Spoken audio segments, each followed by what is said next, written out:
upper, low, and left and right. Up and low, we are managing the arrow rest working in the correction. No? For example, if the point is low, we go up. If the point is up, we go low. Why? To give it a straight line. Yes, but we consider the arrow, right? Yes. Okay. Then we have the center tuning. No? If we have the arrow on the left, on the arrow on the right, the point, normally I consider the point, not the tail. Point on the left, what do? You move the arrow rest in. You go forward that. You go in that direction. You get to the point. Yes. What do you think? Why?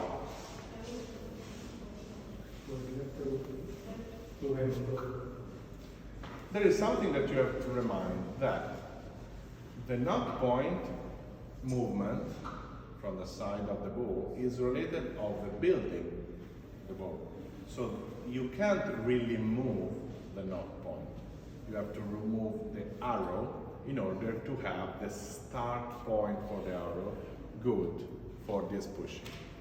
When we're working with the center tuning, the center tuning is showing to you where the arrow wants to go, because in that in left and right there is nothing that is right there. No, she can move. So in this case you have to go into the behaviors. If you start to think about the knock point and the bow, something starts to make sense.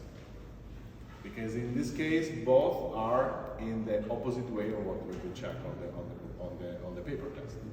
No, it's something like you need to understand the behaviors of the arrow. Really, the why is because the knock point can't move, but the left and right, yes. During the shot, the left and right is not related to. Consider this: the knock point want to be straight, and the knock point is perfect aligned. So what you see is that alignment of the knock is going this direction. So the arrow have to start a little top on the bottom just because you show it. No? You have to correct. Yes. If you think about to see a bow from the top, the bow still in this plane and the strings is not exactly in the back condition. So that means that when you shot, you're not shooting exactly when the factory, the company built the bow to have the knock point. So for the knock point, you can't move, you already did. In this case, yes, you are moving. So really what is happening is that you are moving the 0 point. You're not moving the correction. That's why the correction for the knock point affect exactly the same way you check.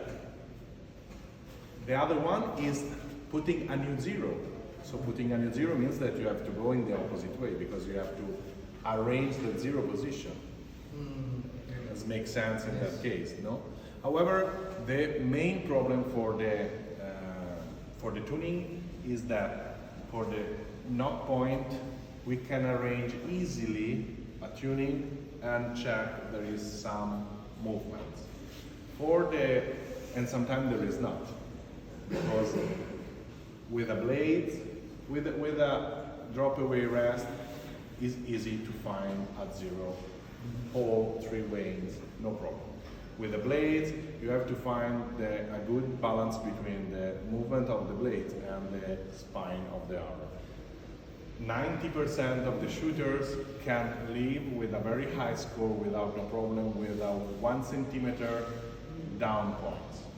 No? It's much more better having this lower down than not two bullet hole.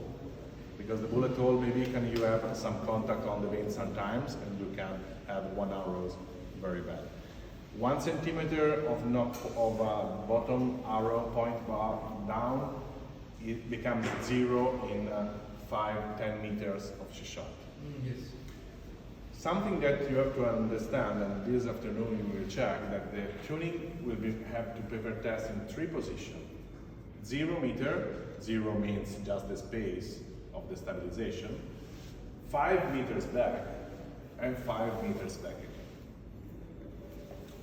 Make it 5, please, because if you make 3 for a recurve, for example, you can have a lot of problem, and the paper says, say to you, everything is good. Then I will show you why. However, this 5 and 5, you can see the behaviors of the arrow. A lot of correction are made at 0. Really, 0 is just a check. You have to move to 5 to start to make some correction, because 0 doesn't really show you nothing. If it's good, can be good enough, no? But you have to check very, very small changes. You can see in 5, these becomes a little bigger. So in 5 you can check. In 10, can then decrease and go to 0. Okay? So normally what happens? 0, 5, these mistakes becomes bigger. 5 tens, they become smaller, or 0 again. What we normally do is make a lot of correction in 5 meters in order to have clearance of the shot, and then check to 10. Maybe something that you're wrong and go in the opposite way. But if you still have 5 and 10, good paper tuning, you finish your job. Something that we consider for the center shot tuning is something that I will show this afternoon, is the grip twisting. The grip twisting, the grip control, the second point that is the index point, the second point of pressure on the grip that give a lot of trouble for tunings and give a lot of trouble on, I can give trouble to the athletes because the athletes did because they like it, so it's not a trouble for the athlete, but give a trouble for the maintaining the grip. So it's a comfort that is really something that we can skip because give too many problems to the tuning session. The secondary problem is that 10 years ago we have no sidebars at all. Now we have taunts on the sidebar. The bow doesn't like it so much, so they show you torquing very, very often. And so some correction are difficult to see. Priyansh, for example, yesterday I showed to him the paper test tuning give a very bad paper test tuning. Just removing half of the weights back, bullet hole. So what you really need, the way to stabilize, because is exchange. No? Okay, I want to exchange my stabilizer aiming point with a bad flight of the arrow. It's like exchange. You can have easily both, okay? So you have to manage this kind of decision sometimes, okay? So this afternoon we discuss only about this, so